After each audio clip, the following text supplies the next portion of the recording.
এওঁলোক যদি বাংলাদেশী আমি এওঁলোকক পঠাম, আপুনি গাড়ী দিয়ক, আমি উঠাই দিম। কিন্তু যদি এওঁলোক ভাৰতীয় নাগৰিক, যদি এওঁলোক ভোটাৰ, তেনেহলে কেৱল মুছলমান হোৱাৰ বাবে এওঁলোকৰ ওপৰত ইমান অত্যাচাৰ কিয়? মুখ্যমন্ত্ৰী এই কথাৰ জবাব দিব লাগিব আপুনি। গৰিষ্ঠ সংখ্যক মিয়াৰ লগতে উঠা বহা কৰিছো, তেওঁলোক কিন্তু অসমৰ বাবে অভিশাপ। ইলেকশ্যন খেলাটো আপোনাৰ কাৰণে ভাল আছিল নে বেয়া আছিল? ইলেকশ্যন খেলি আপুনি কি এনেদৰে লাভৱান্বিত হ'ল?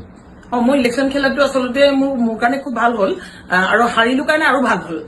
কিয়নো মই যদি ইলেকশ্যনত যদি নাহাৰিলোহেঁতেন, মই যদি জিকিলোহেঁতেন, তেনেহলে কিন্তু মই মোৰ একদম এণ্ড টাইমলৈকে মই কিন্তু মিয়াৰ হৈ কাম কৰি থাকিলোহেঁতেন, বা মই মিয়াৰ হৈ যুঁজি থাকিলোহেঁতেন, বা মই মিয়াৰ লগত থাকিলোহেঁতেন। গতিকে ইলেকশ্যন খেলাৰ পৰা মোক খুব ভাল হ'ল যে মই হাৰিব পাৰো, ডাঙৰ কথা নহয়, কিন্তু মই যিখিনি মিয়াৰ লগত মই কাম কৰিছিলো সেই মিয়া মানুহখিনিৰ স্বভাৱ চৰিত্ৰটো মই গম পালো। গতিকে মই শিক্ষা এটা পালো, আৰু তেওঁলোকৰ পৰা আঁতৰি আহিবৰ কাৰণে মই এটা সুযোগ পালো।